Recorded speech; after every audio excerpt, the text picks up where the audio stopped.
নির্বাচন কমিশন থেকে একটা বিষয় আমরা স্পষ্ট ধারণা পেলাম যে ইআরও যদি মনে করেন বা এইআরও যদি মনে করেন হিয়ারিং করার পরে যে হ্যাঁ একজন ভোটার নাগরিক প্রমাণপত্র হিসাবে যা কিছু প্রমাণপত্র তিনি সাবমিট করেছেন তার ফলে তার ভোটার তালিকায় নাম রাখা যেতে পারে, এটা একজন এআরওর এই ক্ষমতা আছে, একটা বিডিওর এই ক্ষমতা আছে। আমরা হয়তো ভাবছিলাম সবটা দিল্লি থেকে হচ্ছে, এখন বুঝতে পারছি, তাই তো এখন বুঝতে পারছি যে না, আমাদের রাজ্যের প্রশাসন, বিডিও অফিসের যারা দায়িত্বে আছেন তারাও কিন্তু ইচ্ছাকৃতভাবে মজা নেওয়ার জন্য সাধারণ মানুষকে হেনস্থা করছেন। দর্শক শুনলেন, আমি কিন্তু কদিন ধরেই এই কথাটা বলে আসছি যে যে হেনস্থার কথা বলা হচ্ছে অ্যাকচুয়ালি এটা কিন্তু কমিশনের ব্যাপার না বা কমিশনের দোষ না। এই যে র্যান্ডম সব নোটিশ পাঠানো হচ্ছে যাকে তাকে, গোটা পাড়াকে নোটিশ, এর পেছনে অন্য রহস্য আছে, অন্য রহস্য আছে। বলা হচ্ছে কমিশন ডাকছে, কিন্তু কমিশন ওইভাবে ডাকতে বলেনি। এই যে ডাকাটা হচ্ছে এর পেছনে অন্য ব্যাপার আছে। তো দর্শক দেখুন, এটা গতকাল এই বক্তব্য দেওয়া হয়েছে। যার কথা শুনলেন উনি হচ্ছেন এমডি কামরুজ্জামান। ওনাদের একটা সংগঠন আছে, সারা বাংলা সংখ্যালঘু যুব ফেডারেশন, এবং যেটা খবর সঙ্গে আরও অনেক আরও সংগঠন আছে সংখ্যালঘু সম্প্রদায়ের। সেসব সংগঠনের যারা আছেন সব একসঙ্গে ওই কলকাতায় নির্বাচন কমিশনের যে অফিস, মুখ্য নির্বাচনী কার্যালয়, সেখানে ওনারা গিয়েছিলেন। এই যে সব এত নোটিশ, এত কিছু, এবং বিশেষ করে মুসলিমদেরকে বেশি বেশি করে নোটিশ পাঠানো হচ্ছে, পাড়াকে পাড়া। তো ব্যাপারটা কি সেটা জানার জন্য ওনারা ওখানে গিয়েছিলেন। তো কথা বলে ওনারা যেটা বুঝতে পেরেছেন সেটা বাইরে বেরিয়ে প্রেসের সামনে বলেছেন যে বুঝতে পারছি যারা সব আছেন মানে ওই রাজ্য সরকারের তারা মজা নিচ্ছেন আর কি, বা তাদেরকে দিয়ে এই রকম অ্যাকচুয়ালি হেনস্থা করা হচ্ছে অন্য কোনো ভাবনা থেকে। এটা মানে বলার চেষ্টা করেছেন। মোদ্দা কথা যেটা আমি বলে আসছি, আরামবাগ টিভি বলে আসছে, সেটাকেই কার্যত মান্যতা দেওয়া হচ্ছে।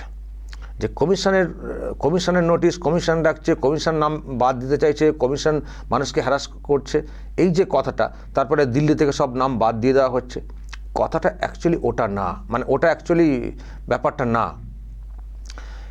ইনাদের যে বক্তব্য শুনলেন যে আমরাও জানতাম যে যা কিছু হচ্ছে সব দিল্লি থেকে, কিন্তু এখানে এসে যা বুঝলাম যে কার নাম থাকবে বা থাকবে না সেই সিদ্ধান্ত নেওয়ার ক্ষমতা যারা ইআরও বা এইআরও আছেন তাদের দেওয়া আছে। সেই ক্ষমতাটা তারাই সিদ্ধান্ত নিতে পারবেন। ফলে দিল্লি থেকে কেউ নাম বাদ দিয়ে দেবেন সেটাই ব্যাপারটা ওটা না যেটা আমাদের ধারণা ছিল যা হচ্ছে সব দিল্লি থেকে।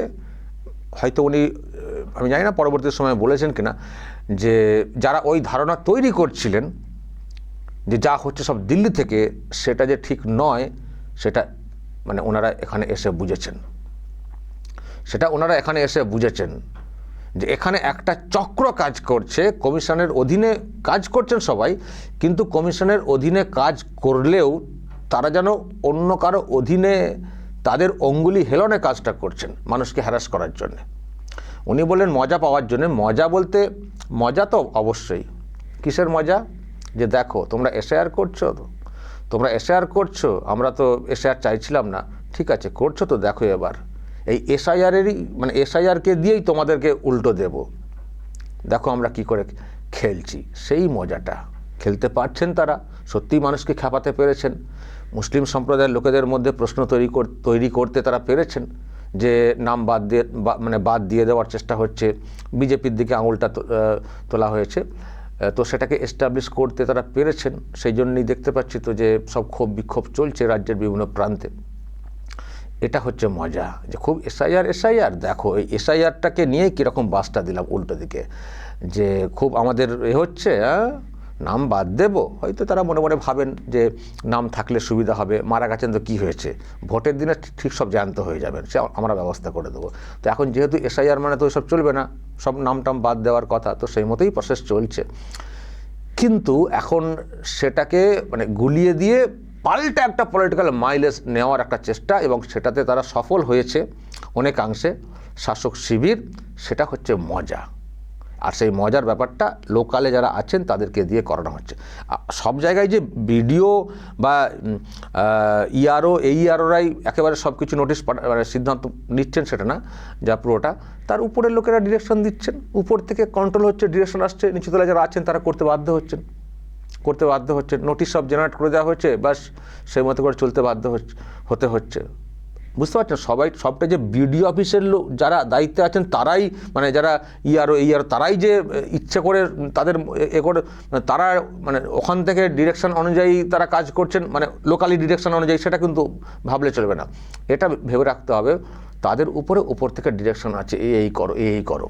আবার উপরের লোকেদের উপরে আবার কার উপর থেকে ডিরেকশন আছে সেটা আপনারা নিশ্চয়ই আন্দাজ করলে বুঝতে পারবেন। ফলে দর্শক, এই হচ্ছে ব্যাপার, যেটা আমি বারবার বলার চেষ্টা করি যে কমিশন জাতীয় নির্বাচন কমিশন কথাটা ঠিক আছে, কিন্তু জাতীয় নির্বাচন কমিশন মানে কে আর কমিশনের আন্ডারে মানে কারা কাজ করছেন? সব তো রাজ্য সরকারের কর্মচারী, সবাই তো রাজ্য সরকারের কর্মচারী। আর রাজ্য সরকারের কর্মচারীদের জন্যে এখানকার যিনি আছেন প্রশাসনিক প্রধান, তিনি যে কি করেন সে তো দেখেছেন আপনারা। গাফিলতি হলেও, অনিয়ম বেনিয়ম হলেও তার বিরুদ্ধে বা তাদের বিরুদ্ধে যে কমিশন একটা ব্যবস্থা নেবে সেটা পর্যন্ত এখানকার নেত্রী তথা মুখ্যমন্ত্রী নিতে দেন না। দর্শক নিশ্চয়ই মনে আছে, আমি আজকে আরও একবার শুনিয়ে দিই। তো এখান থেকে বুঝতে হবে তো, এই যে হ্যারাসমেন্ট বলে বলা হচ্ছে, মুসলিমদের একটা অংশকে খেপানো হচ্ছে, বিজেপির বিরুদ্ধে একটা আওয়াজ তোলার চেষ্টা হচ্ছে, বাস্তবটা কি বুঝতে হবে তো। কমিশন তো এসআর করতে চেয়েছিল, এসআর হলে তো খুব ভালো জিনিস, তো আমি তো সবসময় এটাকে ওয়েলকাম করেছি। আমার ওয়াইফকে ডাকা হচ্ছে। যদি তার কোনো ভুল ভ্রান্তি থাকে নিশ্চয়ই ডাকা উচিত। আর যদি হ্যারাসমেন্ট করার জন্য সত্যি মানে আমার ওয়াইফকেও ডাকা হয়ে থাকে তো সহ্য করতে হচ্ছে, কিছু করার নেই। কিন্তু যারা হ্যারাস করছেন তাদের মুখোশটা তো খুলতে হবে তো, যে ব্যাপারটা কি, রহস্যটা কি, সেটা তো খুলতে হবে তো। এখন মানুষ নানান প্রশ্ন নিয়ে যখন যাচ্ছেন কমিশনের দিকে, সেখান থেকে উত্তর আসছে যে না, এরকম তো হওয়ার তো কথা না। কে বলছে যে দিল্লি থেকে সব কিছু হচ্ছে? সব তো লোকালি সিদ্ধান্ত নিতে পারবেন কার নাম থাকবে কি থাকবে না, দিল্লি থেকে নাম কী করে কাটবেন? তো সেখান থেকে ভুল ধারণা ভাঙছে। দেখুন, যখন ওই সেই 4 অফিসার যাদের বিরুদ্ধে ব্যবস্থা নেওয়ার কথা বলা হয়েছিল, সেটা শুনে মুখ্যমন্ত্রীর কি রিয়াকশান ছিল দেখুন। এদিকে বলা হচ্ছে কমিশন সব করাচ্ছে, আর কমিশন যখন কোনো ব্যবস্থা নিতে চাইছে অনিয়ম বেনিয়মের কারণে, তখন রুখে দাঁড়াচ্ছেন। তার মানে কি, কন্ট্রোলটা তাহলে কোত্থেকে? দেখুন, সরকারি কর্মচারীদের ভয় দেখানো হচ্ছে। কালকে আমার 2 অফিসারকে নোটিশ পাঠানো হয়েছে, কিনা তাকে সাসপেন্ড করা হলো। আমরা বলি তোমার ইলেকশন এখন ডিক্লিয়ার হয়েছে, কোন আইনের বলে তুমি নোটিশ পাঠিয়ে দিচ্ছ, সাসপেন্ড করছো, আর বলে দিচ্ছ এফআইআর করতে হবে না। আমি কারো কোনো পানিশমেন্ট করতে দেব না, এটা মাথায় রাখবেন। এই তো এর মানে কি, তোমরা যে যা করছো করে যাও, যেটা বলো সেটা করো, সমস্যা হলে আমি দেখে নেব। এই রকম তোমরা মানে আমাকে পুষিয়ে দাও, আমিও তো তোমাদেরকে পুষিয়ে দেবো, কোনো সমস্যায় হলে আছে। তো তার মানে কি, নামে বলা হচ্ছে কমিশন, দিল্লি, কিন্তু কাজ যেটা হচ্ছে নিচু স্তরে সব তো রাজ্য সরকারের লোকজনদেরকে দিয়ে। তো যারা এই ন্যারেটিভ তৈরি করছেন যে কমিশন সবাইকে ডেকে পাঠাচ্ছে, কমিশন মানুষকে হ্যারাস করছে, কমিশন মুসলিমদেরকে বেশি করে নোটিশ পাঠাচ্ছে, কোথায় কমিশন? জ্ঞানেশ কুমার ওখান থেকে বসে নোটিশ পাঠাচ্ছেন? এটা প্ল্যান করা হয়েছে, পরিকল্পনা করা হয়েছে যে নোটিশ বেশি করে ইস্যু করো, যত নোটিশ ইস্যু হবে তত আমাদের লাভ, তত মজা। আর নোটিশ পাঠানোর ইস্যুতে ওই উল্লেখ করে দেওয়া হচ্ছে, কমিশন যদি উপর থেকে জানতে চায় তাদেরকে বলা হচ্ছে হ্যাঁ অসঙ্গতি আছে তো সেই জন্য তো পাঠাচ্ছে। কিসের অসঙ্গতি?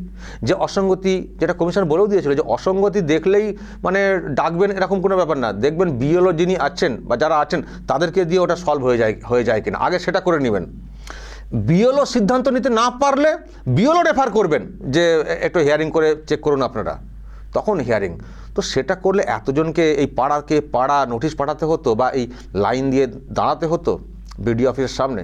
দেখবেন গ্রামগঞ্জে যাদেরকে ডাকা হচ্ছে সব দেখবেন গ্রাম থেকে মহিলারা শীতকাল সকাল সকাল উঠে চলে এসছেন, লাইনে দাঁড়াতে হবে, মুখ হাত শুকনো, খাবার টাবার নিয়ে আসেন না, বাচ্চা কোলে করে নিয়ে চলে এসছেন আর দাঁড়িয়ে রয়েছেন সারাটা দিন। কি দেখছেন না দৃশ্যটা? এতে কি লাভ হচ্ছে শাসকের? ওই যে ক্ষোভটা, আর কানে কানে তো বলা হচ্ছে, দেখছেন তো কীরকম হলো, আপনাদের কীরকম অবস্থা করে দিয়েছে, লাইনে দাঁড় করিয়ে দিয়েছে এই শাসক, এই বিজেপি। তারপরে নাম বাদ দিয়ে দেওয়ার চেষ্টা হচ্ছিল, নাম তুলে কিন্তু যাবেন, নাহলে কিন্তু লক্ষ্মীর ভাণ্ডার বন্ধ হয়ে যাবে। মানে এই রকম করে ব্রেন ওয়াশ করে ঢুকিয়ে দেওয়া হয়েছে যে বিজেপি তাদের নামটা বাদ দেওয়ার চেষ্টা করেছিল একে দিয়ে, কমিশনকে দিয়ে। তো এখন হচ্ছে ব্যাপার, সেই জন্য আপনাদেরকে আসতে হয়েছে। আবার আমি এটাও শুনছি গল্প, অনেকে বলছেন মুসলিমদের মধ্যে এটাও ঢুকিয়ে দেওয়া হয়েছে কানে কানে যে মুসলমানদের নাম বাদ দিয়ে ওখানে হিন্দুদের নাম ঢোকানোর পরিকল্পনা আছে বিজেপি শাসিত কমিশন, বিজেপি কন্ট্রোল, মানে বিজেপির দ্বারা নিয়ন্ত্রিত কমিশন, এরকম বলা হচ্ছে। ফলে দর্শক, এটা একেবারে পরিকল্পিত মানুষকে খ্যাপানো, মুসলিম সমাজকে খ্যাপানো, বিজেপির বিরুদ্ধে খ্যাপানো, কমিশনের প্রতি অনাস্থা তৈরি করা, এটা হচ্ছে জাস্ট একটা ষড়যন্ত্র। এই শাসক এই দেখছেন তো কমিশনের বিরুদ্ধে সারাক্ষণ কথা বলে যান। কমিশনের কি এখতিয়ার আছে? তো এখতিয়ার যদি না থাকতো তাহলে এফআইআরটা হয়তো আপনি করেননি, সাসপেন্ডটা কেন করেছিলেন? সাসপেন্ড তো করেছিলেন তো পরে, যদিও পরে তুলে নিয়েছেন, করেছিলেন তো। বা এই যে এফআইআর করবো না বলছেন, তাহলে আবার আপনাদের নবান্ন থেকে কমিশনকে কেন ওই চিঠিটা দিলেন যে এফআইআর করার যে নির্দেশ সেটাকে প্রত্যাহার করুন, কারণ লঘু দোষে গুরুদণ্ড হয়ে যাচ্ছে। তাহলে রিকোয়েস্ট করার কী আছে? ডিরেক্টলি বলতে পারতেন না, আপনাদের কোনো এখতিয়ার নেই বলার, তাহলে আবার ওখানে চিঠি লিখে রিকোয়েস্ট করছেন কেন? তার মানে করা যায়, এখতিয়ার আছে কমিশনের, উনিও ভালো করে জানেন, কিন্তু লোককে খ্যাপান, বাজার গরম করেন। এই হচ্ছে ওনার ব্যাপার, সারাক্ষণ কমিশনের বিরুদ্ধে। যে কমিশনের দায়িত্ব হচ্ছে মানে সুষ্ঠু এবং অবাধ ভোটটা করানো, তো তার বিরুদ্ধে যদি লাগাতার বলে যান তো মানুষের আস্থা কী করে থাকবে? তা একটা সাংবিধানিক প্রতিষ্ঠানকে আপনি হেয় করছেন। ওইসব করা হচ্ছে। আর কাজ যেটা হচ্ছে নিচু স্তরে লোকজনদেরকে দিয়ে করা হচ্ছে। দেখেছেন অভিষেক ব্যানার্জি মাঝে মধ্যে 3-4জনকে করে র্যাম্পে হাঁটাচ্ছেন, কি না তারা জীবিত, অথচ তাদের নামটা মৃত বলে উল্লেখ, মানে তালিকাতে দিয়ে দেওয়া হয়েছে। কেন এটা হবে? জ্ঞানেশ কুমারের বিরুদ্ধে এফআইআর করতে হবে। জ্ঞানেশ কুমার দিল্লিতে বসে রয়েছেন, দিল্লি থেকে তিনি কে মৃত কে জীবিত তিনি ঠিক করছেন। মৃত জীবিত সাথে লোকালে বিএলও ইয়ারও ওনারা ওখানে দেখে নিয়ে চেক করে দেবেন। তো যদি দোষ হয় কোথাও, তাহলে লোকাল স্তরে কোনো ত্রুটি থাকতে পারে, এবং সেটা ধরাও পড়েছে। তো ধরা পড়লে যখন ব্যবস্থা নেওয়ার কথা বলা হচ্ছে তখন বলছে না, এদের তো এআই দিয়ে দিল্লি থেকে কাটা হচ্ছে। আর মোহাম্মদ কামরুজ্জামান তিনি বলছেন, আমরা কথা বলে এলাম যে কার নাম থাকবে কি থাকবে না লোকালি সিদ্ধান্ত নিতে পারবেন। বাদ যদি কোনো কারণে হয়েও যায়, লোকালে যিনি আছেন ইয়ারও তাদের ওখানে হলেই তো তারা ঠিক করে দেবেন। এর সঙ্গে দিল্লির কোনো ব্যাপার নেই, তো যা হচ্ছে তো এখান থেকে। তো ফলে ওনারও উপলব্ধি হয়েছে ওখানে গিয়ে যে এখান থেকে মজা নেওয়া হচ্ছে। এই রাজ্য স্তরে যারা এখানে আছেন, বিভিন্ন স্তরে যারা কাজ করছে নিচু স্তরে, তারা জাস্ট মজা নিচ্ছেন বা তাদেরকে দিয়ে মজা নেওয়ার চেষ্টা হচ্ছে। কিসের মজা? পলিটিক্যাল মজা। দেখো খেলাটা কোন দিকে ঘুরিয়ে দিলাম। তো মানুষকে এটা বুঝতে হবে, যারা রাস্তাতে এইরকম আছেন, সত্যিই খুব কষ্টের, আমি শুনছি বাচ্চা কোলেকে নিয়ে বসে থাকা, তাদেরকে বুঝতে হবে তারা যে এই যে পথে বসেছেন বা রাস্তায় নামতে হয়েছে। দেখুন, কিছু মানুষের ভুলভ্রান্তি আছে, সেটা ঠিক আছে, সেটা হবে, সেগুলো ঠিক করাটা উচিত। কিন্তু মাস নোটিশ, সকলকে নোটিশ পাঠানো, এটার কোনো যুক্তি নেই। আসলে এটা সবটাই না নির্বাচন কমিশনের আয়ত্তের বাইরে চলে গেছে। উপরে ওনারা দিল্লিতে বা কলকাতায় একটা জায়গায় বসে রয়েছেন, বাকি সব নিচে যারা কাজ করছেন, এবং জেলা স্তর থেকে এমন সব নির্দেশ দেওয়া হচ্ছে সব সেটিং ফিটিং করে। তো এদিকটা হচ্ছে। আর দেখুন, এটুকু তো ভরসা করতে হয় কমিশনকে না। কমিশনকে ডিরেক্টলি জ্ঞানেশ কুমার রোজ আরামবাগে আসবেন, খানাকুলে যাবেন, আর তারপরে ডায়মন্ড হারবার যাবেন, সম্ভব কি? তাদের মধ্যে ভরসা করতে হয় তো কারো না কারো উপরে। তো সেখানটায় যদি গলদ হয়, কেউ পলিটিক্যাল স্বার্থে কাজ করে থাকেন, তো কি আর করার আছে? এটা খুব দুর্ভাগ্যের যে একটা সাংবিধানিক একটা প্রতিষ্ঠান তার একটা ভালো টার্গেট নিয়ে এগোচ্ছিল, যে যাতে করে সবাই বৈধ ভোটার হিসেবে তালিকাভুক্ত হন, অবৈধ কোনো নাম যাতে না থাকে, এই কাজটা করা হোক, স্বচ্ছ এসআইআর তৈরি হোক, তারপরে ভোটার, এটা খুব ভালো মহৎ উদ্দেশ্য। কিন্তু সেটাকে এই একটি রাজ্য দেখছি যেটা গুলিয়ে দিল কার্যত। আরও 11টা জায়গাতে এসআইআর হচ্ছে, রাজ্য এবং কেন্দ্রশাসিত অঞ্চল মিলিয়ে। কোথাও এই ধরনের গণ্ডগোল পাবেন না, কোথাও এরকম মাস নোটিশেরও খবর পাবেন না। মাস নোটিশ না, টুকটাক না, বানান ভুল, এই ভুল সেই ভুল, সে লোকালি সলভ করা যেত। মাস নোটিশ দেখো অসঙ্গতি পেয়েছি, কী করবো, পাঠাচ্ছি, কমিশনকে বলে দিল। আরে অসঙ্গতি কী করবো? আর শুনছি বেশিরভাগ লোককে ওই কারণে ডাকা হচ্ছে আপনার 6-7 ভাই বোন। ওনাকে বলছেন আর আমরা তো 3-4 ভাই বোন, কী করে 6-7 ভাই বোন হয়ে গেলাম?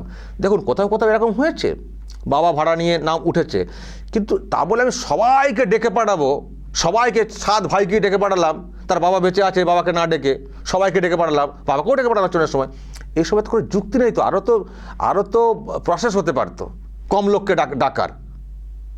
তো আবারও বলছি দর্শক, একটা পরিকল্পনা করে এগুলো করা হচ্ছে, ফলে যারা হেনস্থার শিকার হচ্ছেন জেনুইন থেকেও, তাদেরকে বুঝতে হবে এই পথে নামানোর যে বিষয়টা, এটা নির্বাচন কমিশন দিল্লি থেকে নামাতে চায়নি, বা শাসক দিল্লির বা এখানে যারা বিরোধী তারাও নামাতে চাইছে না, তাদের কোনো হাত নেই এখানে। যা কিছু করছে তৃণমূল কংগ্রেস করছে। যে হেনস্থার শিকার আপনারা হচ্ছেন, এটা আপনাদের মাথায় রাখতে হবে, তৃণমূল কংগ্রেসের জন্য হচ্ছে বিষয়টা। তৃণমূল কংগ্রেস আপনাদেরকে হেনস্থা করছে তাদের ভোট ফায়দা তোলার জন্য, এটা আপনাদেরকে বুঝতে হবে। আর যারা বিরোধী পার্টি আছে তাদেরকেও বোঝাতে হবে যেন তারা এরকম আনন্দিত হয়ে বসে না থাকেন, এত লোককে পাঠাচ্ছে নোটিশ, দেখো কতজনকে সন্দেহ করলাম, বাদই হলো না, তো লাভটা কী হবে? সেটা বুমেরাং হয়ে যাবে। সন্দেহ করলাম, এত চিঠি পাঠানো হয়েছে, নোটিশ, তাদেরই খুশিতে বক, দেখা গেলো বাদই পড়লো না, লাভটা কী হলো? কিন্তু যে মানুষগুলোকে এত হেনস্থা করা হচ্ছে, সেই মানুষগুলোর মন মানসিকতা কী তৈরি হচ্ছে সেটা বুঝতে হবে না, সেটা বুঝতে হবে, সেটা মানুষকে বোঝাতে হবে যে হেনস্থা, যে হয়রানি, এবং তৃণমূল কংগ্রেস যেটাকে বলে বাজার গরম করছে, এটা ফেক, ওটা ভুয়ো, সবটা একটা পলিটিক্যাল মাইলেজ নেওয়ার তারা চেষ্টা করছে, কিন্তু আদতে তারাই আপনাদেরকে পথে বসাচ্ছে তাদের কৌশল অবলম্বন করে, নিজ স্তরে যারা কাজ করেন কমিশনার হয়ে তাদেরকে দিয়ে, এটা বোঝাতে হবে। দর্শক বলবেন যদি আপনাদের আরও কিছু বলার থাকে অবশ্যই বলবেন কমেন্ট বক্সে, এবং নজর রাখবেন আরামবাগ টিভিতে।